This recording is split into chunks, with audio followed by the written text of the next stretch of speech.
Minha vida nunca foi fácil, eu sofri, fui ferida. Mas aprendi que a força vem de quem decide não se deixar quebrar. Esta é a história de como encontrei minha própria justiça. Antes de começarmos, não se esqueça de curtir, compartilhar, ativar o sininho e se inscrever no canal para acompanhar relatos reais como esse. Meu nome é Clara, tenho 29 anos, mas essa história começou bem antes disso, quando eu ainda tinha 19. Eu era uma menina do interior, recém-chegada na cidade grande, carregando 2 mudas de roupa, um celular simples e uma mistura de medo com esperança no peito. Cresci ouvindo que trabalhar nas casas dos outros era uma forma honesta de ganhar a vida. E era. Mas ninguém me avisou que, às vezes, nem tudo dentro dessas casas era limpo. Meu primeiro emprego como doméstica foi numa casa grande, em um bairro de classe média alta. Dona Isabel era médica, vivia na correria. O marido, o senhor Álvaro, era advogado. Tinham 2 filhos pequenos. Logo na entrevista, Isabel gostou de mim. Disse que eu parecia inquieta e confiável. Me contrataram no mesmo dia. Comecei animada. Era muito trabalho, mas nada que eu não aguentasse. Limpava a casa inteira, lavava a roupa, preparava o almoço das crianças e ainda ajudava com o dever de casa. Era cansativo, mas eu me orgulhava. Mandava dinheiro para minha mãe todo mês. Ela dizia que eu estava ficando a moça de verdade. Na primeira semana, tudo parecia certo. Mas logo percebi pequenos gestos do patrão que me deixavam desconfortável. No início, tentei ignorar. Ele fazia perguntas demais, olhava demais, entrava na cozinha quando eu estava sozinha. Às vezes, parava atrás de mim enquanto eu lavava a louça e perguntava coisas banais, mas o tom era estranho, como se cada palavra tivesse um peso diferente. Um dia, me ofereceu carona até a feira. Isabel estava viajando com os filhos, e eu achei que não tinha escolha. No carro, ele elogiou minha aparência. Disse que as moças do interior tinham um jeito mais doce. Eu sorri, por educação. Meus ombros enrijeceram. Quando voltamos, colocou a mão no meu ombro e disse: "Pode confiar em mim, Clara. Aqui você está protegida." Eu não respondi. Naquela noite, dormi mal. Aquela frase me seguiu como um eco. As semanas passaram e as atitudes dele se intensificaram. Comentários sobre minha roupa. Perguntas sobre minha vida amorosa. Às vezes ele encostava sem querer. Um roçar de mão na cintura. Um dedo que demorava demais ao me entregar alguma coisa. Tudo sutil. Tudo escondido. Eu pensava em falar com Isabel, mas como? Ela era minha patroa, uma mulher ocupada, estressada, sempre no automático. E se não acreditasse em mim? Ou pior, e se me mandasse embora? Eu precisava daquele emprego. Minha mãe precisava daquele dinheiro. Então calei. Me convenci de que talvez eu estivesse exagerando. Que devia ser educada, não causar confusão. Como tantas mulheres antes de mim, aprendi a fingir que não vi, não ouvi, não senti. Mas por dentro, o medo crescia. O que mais me doía era o peso do silêncio. Não o meu ou dele. Álvaro era sempre cordial, sempre sorridente na frente da esposa e dos filhos. Tratava todo mundo bem, falava bonito, fazia discursos sobre respeito e família. Era o tipo de homem que os vizinhos elogiavam, que os amigos admiravam. Mas eu via outra coisa. Eu via aquele olhar que durava segundos demais. Aquele sorriso com veneno. O lobo que veste paletó. Um dia, ele me chamou no escritório para ajudar com os papéis. Quando entrei, a porta se fechou atrás de mim. Meu coração acelerou. Suas mãos chegaram perto demais do meu rosto. E naquele instante, eu soube, a linha estava prestes a ser cruzada. Consegui inventar uma desculpa e saí dali tremendo. Fui direto pro meu quarto. Tranquei a porta. Sentei na cama e chorei em silêncio, sem fazer barulho. Eu não sabia o que fazer, nem com quem contar. E por mais que soubesse que aquilo era errado, uma parte de mim se sentia culpada. Por estar ali. Por não reagir. Por não dizer não. Mas hoje, olhando para trás, eu sei, o silêncio nunca foi consentimento. Eu era jovem, pobre, vulnerável. E ele sabia disso. Esse foi o começo da minha história. Uma história que, por muito tempo, eu tentei enterrar. Mas que um dia, por necessidade, por dor, por justiça, eu precisei contar. E hoje, eu conto com minha voz inteira. Porque eu não sou só o que me fizeram. Sou o que eu escolhi ser depois. Não sei exatamente o que me fez entrar naquele escritório naquele dia. Talvez o medo de desobedecer. Talvez a esperança de que fosse só mais um pedido qualquer. Ou talvez só cansaço de fugir o tempo todo, de escapar dos olhares, dos comentários, das mãos que se aproximavam devagar, como quem não quer ser visto. Dona Isabel tinha saído cedo com os filhos, um sábado qualquer. Eu estava lavando a varanda quando o patrão me chamou com aquele tom educado demais. Clara, pode vir aqui um minutinho? Deixei o rodo encostado na parede e fui, com o coração já batendo fora do ritmo. Ele estava no escritório. A porta entreaberta, luz do sol entrando pela janela lateral. Parecia normal. Tudo parecia normal. Esse era o pior truque dele, fazer parecer que estava tudo bem. Preciso que me ajude com uma coisa na impressora, disse ele, sentado à mesa. Fui até lá. A impressora estava com papel atolado. Eu me abaixei para verificar. Senti quando ele se levantou da cadeira. O cheiro do perfume dele me cercou, pesado. Senti sua presença atrás de mim. Você é muito esforçada, Clara, ele disse. Sempre tão dedicada. Fiquei em silêncio. Minhas mãos tremiam, mas continuei mexendo nos papéis, fingindo que não percebia o que estava acontecendo. De repente, senti sua mão na minha cintura. Não foi um toque acidental. Foi firme. E depois, subiu pelas minhas costas. Congelei. Não consegui reagir. Me levantei devagar, me virei, sem saber o que dizer. Fica tranquila, ele murmurou. Eu não vou te machucar. Mas ele já estava machucando. Tentei me afastar, mas ele bloqueou o caminho com o corpo. As palavras não saíam da minha boca. Eu não conseguia gritar. Só me esquivar. Ele encostou os lábios no meu pescoço. Eu virei o rosto. Minhas mãos estavam suadas, meu coração disparado. Consegui dizer apenas: eu preciso terminar a varanda. Ele hesitou por um segundo. Depois riu baixo, como se fosse engraçado. Como se fosse um jogo. Claro, claro. Depois a gente conversa. Sai dali quase tropeçando. Fui direto ao banheiro e lavei o rosto.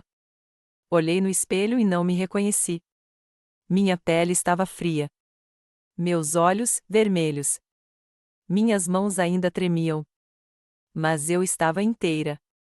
Ainda inteira. Naquele dia, ele não foi até o fim. Mas eu soube, com certeza, que iria.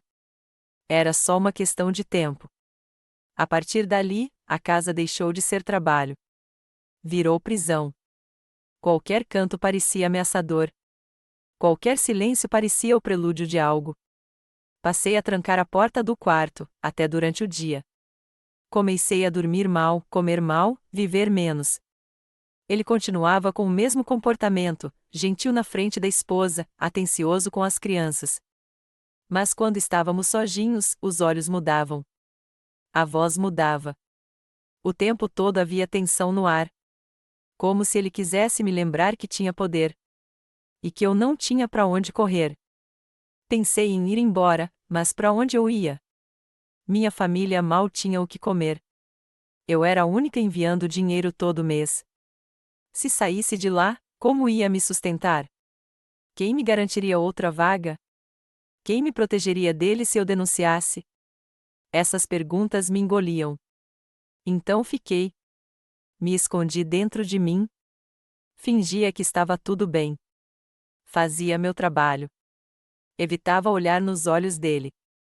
Tentava nunca ficar sozinha.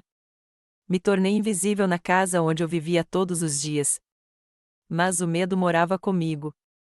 O dia que ele cruzou a linha de vez foi um domingo. A casa estava em silêncio. Isabel tinha levado os filhos à igreja. Eu estava no quarto, dobrando roupa. Ele entrou sem bater. Só vim ver se precisa de ajuda, disse, rindo. Não, senhor, tô terminando. Ele não respondeu. Veio até mim. Estava muito perto. Tranquei o corpo. Você fica muito tempo sozinha aqui, né? Ele disse. Já se acostumou? Eu queria sair. Passar por ele. Mas ele não saía do caminho. E então aconteceu. Ele me empurrou de leve contra a comoda. Tentou me beijar à força. Eu virei o rosto. Ele segurou meus braços. Foi rápido, mas foi o suficiente. Senti um nojo que não consigo descrever. A sensação de ser tratada como coisa. Como se eu fosse menos. Empurrei ele com força. Consegui escapar. Saí correndo do quarto. Me tranquei no banheiro. Sentei no chão e chorei como nunca tinha chorado. Com um desespero que não cabia dentro de mim. Não era só medo. Era a certeza de que ninguém ali me protegeria. E que se eu não tomasse uma atitude, aquilo não teria fim. Naquele dia, alguma coisa dentro de mim quebrou. E outra parte nasceu. Uma parte que, com o tempo, ia aprender a gritar.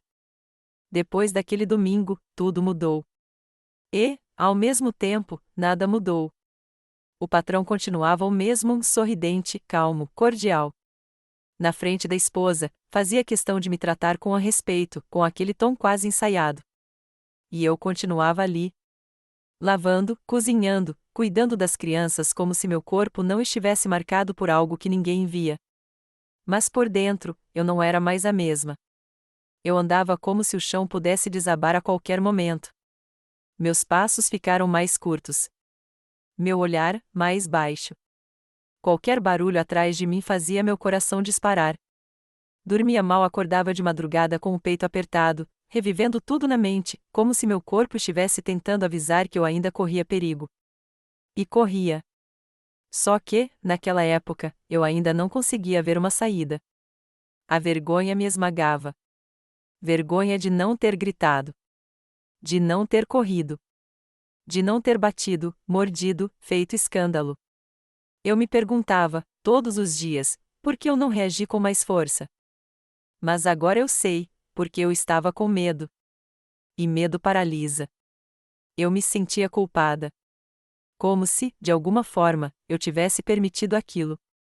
Como se a roupa que usei, a forma como sorri, a minha presença na casa dele fosse justificativa. Por muito tempo, acreditei que meu silêncio me tornava cúmplice. Mas não era isso. Eu era só mais uma entre tantas que carregam o peso de um crime que não cometeram. Pensei em ir embora. Quase fui. Empacotei minhas roupas 2 vezes. Mas sempre parava. Como dizer para minha mãe que eu fracassei? Como deixar de mandar o dinheiro que ela precisava tanto? E pior, como explicar por que eu estava saindo? Quem ia acreditar? Eu era só uma empregada. Ele, um advogado respeitado. Tinha poder, dinheiro, influência. A verdade é que eu me sentia invisível. E quando a gente se sente invisível, parece que gritar é inútil. Então fiquei mais muda do que nunca. Um dia, uma amiga minha me mandou mensagem. A Célia, que trabalhou comigo num outro lugar, anos atrás. Ela perguntou como eu estava. Disse que tinha ouvido falar que eu estava trabalhando numa casa boa. Boa? Engoli a vontade de rir. Ou chorar. Ela insistiu pra gente se encontrar no domingo. Disse que fazia tempo demais. Aceitei. Não sei por quê. Talvez porque eu estivesse cansada de carregar aquilo sozinha. Talvez só para respirar outro ar. Nos encontramos numa praça. Tomamos um suco. Ela falava muito, ria alto. E eu, quase muda. Até que ela parou e me olhou sério. Clara, o que aconteceu com você? Tentei sorrir. Tentei mudar de assunto. Mas ela insistiu, você tá diferente. Assustada. Tá acontecendo alguma coisa naquela casa? Meus olhos encheram de lágrimas. Respirei fundo. Tentei engolir. Mas não consegui. Chorei. No meio da praça. Na frente de todo mundo.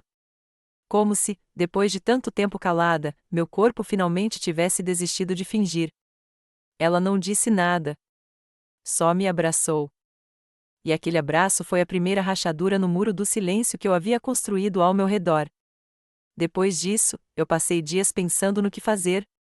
Pela primeira vez, não me sentia completamente sozinha.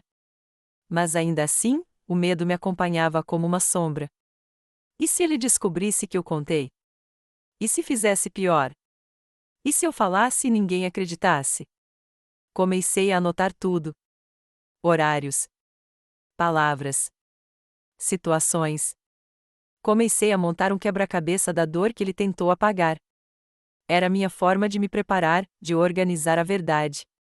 Porque no fundo, eu sabia, uma hora, eu ia precisar dizer em voz alta.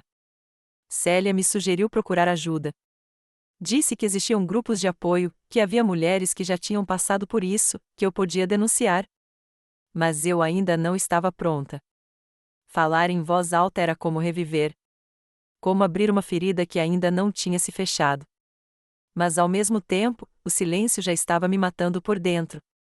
Uma noite, sentei na beira da cama com o celular na mão. Pesquisei em como denunciar abuso, empregada doméstica vítima de assédio, o que fazer se meu patrão me tocou. Li depoimentos de mulheres como eu. Chorei lendo histórias que pareciam cópias da minha. Percebi que eu não era um caso isolado. Não era uma exceção. E aquilo, de certa forma, me deu força. Descobri que existia uma ONG perto do bairro. Anônima. Gratuita. Com psicólogas e advogadas especializadas em violência contra mulheres. Salvei o número. Mas não liguei naquele dia. Guardei no celular como quem guarda uma arma escondida. Uma chance de fuga. E fui dormir com menos medo. O patrão continuava fingindo. Continuava sorrindo. Mas eu via que ele também tinha medo. Medo de que eu falasse. De que eu quebrasse. De que eu deixasse de ser invisível. E ele tinha razão. Porque a Clara que abaixava os olhos, estava morrendo. E nascendo outra. Mais forte. Mais decidida. Mais cansada de ter medo. Demorei 3 dias para ligar. O número da ONG estava salvo no meu celular, entre o contato da minha mãe e o da Célia. Toda noite eu abria a tela, encarava aquele número, pensava em tudo o que podia acontecer se eu discasse. O que viria depois? Quem eu seria depois? Na terceira noite, já era quase meia-noite. Estava deitada na cama, celular nas mãos, coração disparado. A casa estava em silêncio.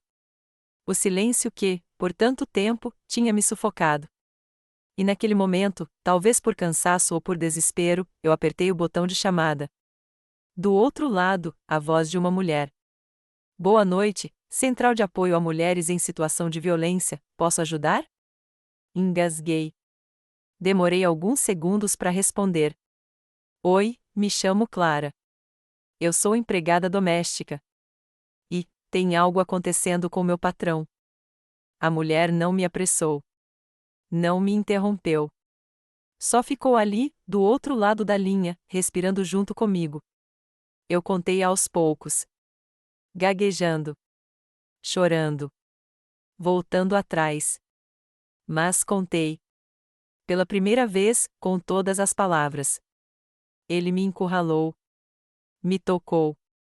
Tentou me forçar. Eu consegui sair, mas ainda estou aqui. Tenho medo de sair. E tenho mais medo de ficar. Ela ouviu tudo. Com calma. Sem me perguntar por que não gritei. Por que não bati. Por que não fui embora.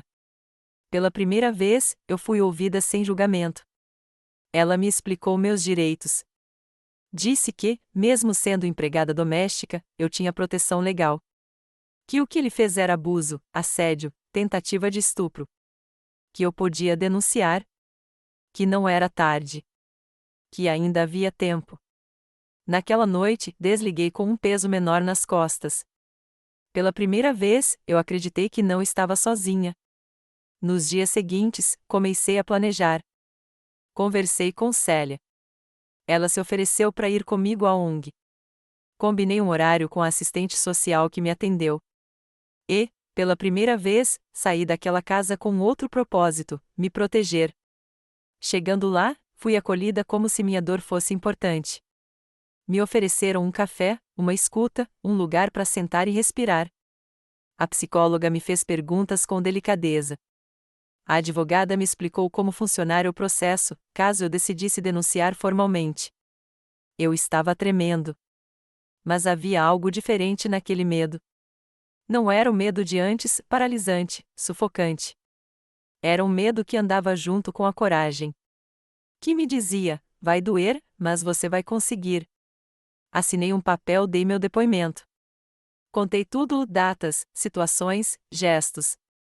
Senti como se estivesse tirando cacos de vidro da garganta, um por um. Doeu. Mas doeu limpo. No fim da conversa, a advogada me disse: você tem o direito de ir embora daquele lugar em segurança. Se quiser, a gente pode ajudar com isso.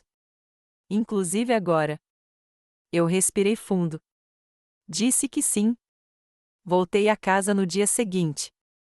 Mas não voltei para ficar. Cheguei cedo, com uma mochila pequena e o rosto firme. Célia foi comigo. Ela ficou do lado de fora, me esperando. Eu entrei, cumprimentei Dona Isabel com a mesma educação de sempre. Mas por dentro, algo em mim já tinha mudado. O patrão me viu e congelou. Ele sabia. Era visível no olhar dele. Talvez ele tenha sentido antes mesmo de eu abrir a boca.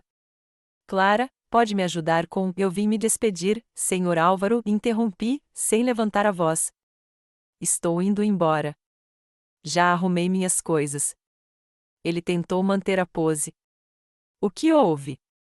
Aconteceu alguma coisa? Aconteceu sim, respondi. Mas agora, não é mais segredo. A expressão dele mudou. Tentou dizer alguma coisa, mas eu já estava indo embora. Isabel apareceu na sala. Me perguntou, surpresa: Clara, o que está acontecendo? Olhei para ela. Por um segundo, hesitei. Mas então falei, com calma: pergunte ao seu marido. E saí. De cabeça erguida. Pela primeira vez, quem ficou em silêncio foi ele. Fui acolhida num abrigo temporário, com a ajuda da ONG. Não fiquei muito tempo, só o suficiente para recuperar o fôlego. Consegui outro emprego, em outro bairro, com uma família completamente diferente. E, o mais importante, comecei a fazer terapia. Foi aí que entendi que a dor que eu carregava não era só de agora. Era de antes, de tantas vezes que me disseram para engolir, para suportar, para não causar problema.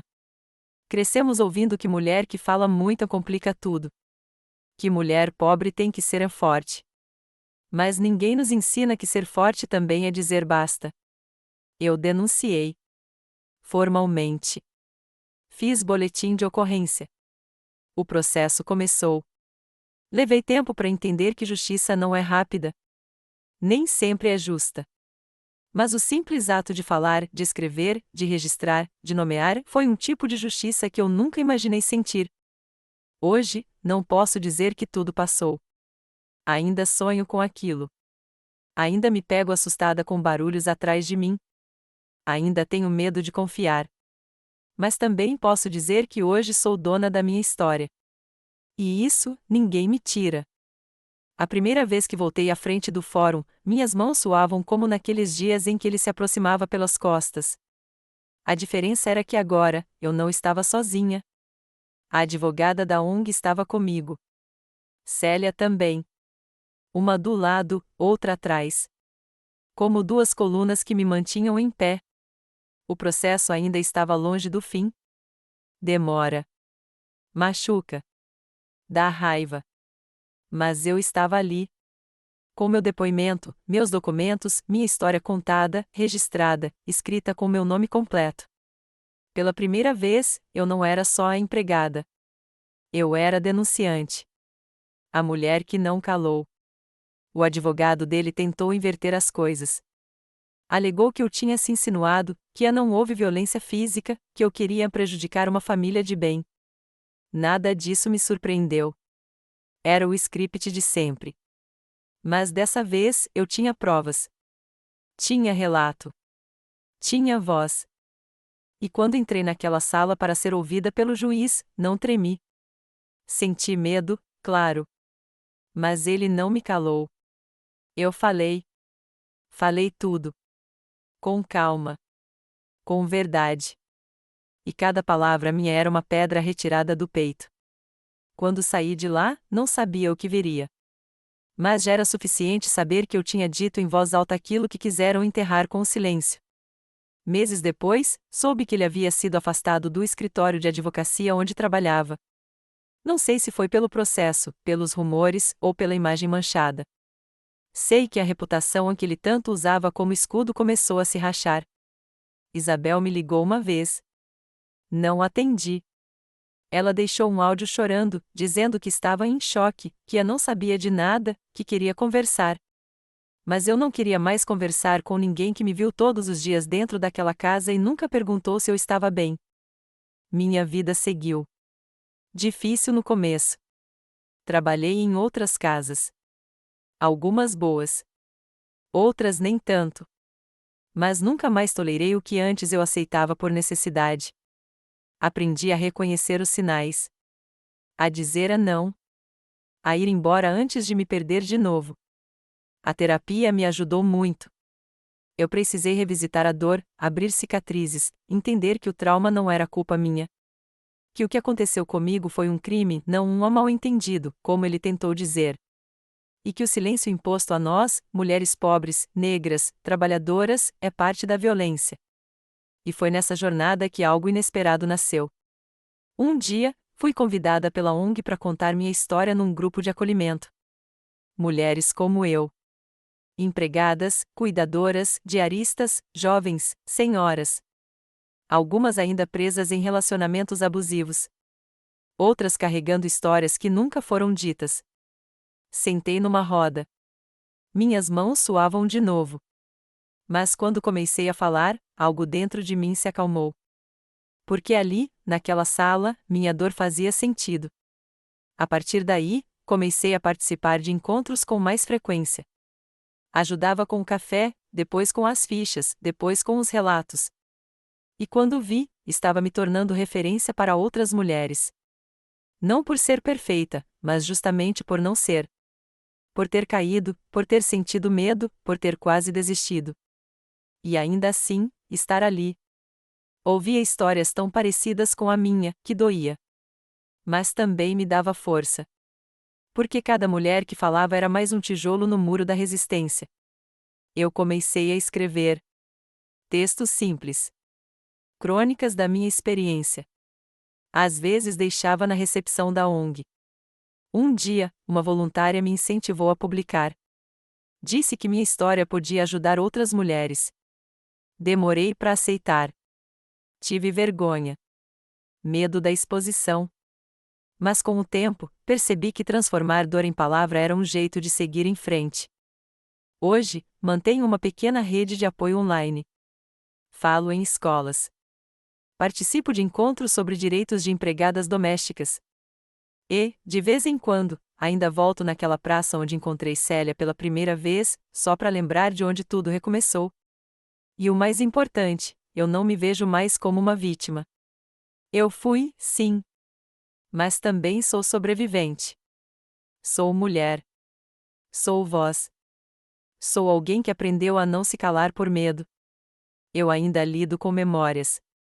Com gatilhos. Ainda cuido das feridas. Mas cada vez mais, elas cicatrizam. E hoje, se alguém me pergunta quem eu sou, eu não digo apenas sou empregada doméstica. Eu digo, sou Clara. E a minha história não me define, eu é que defino ela.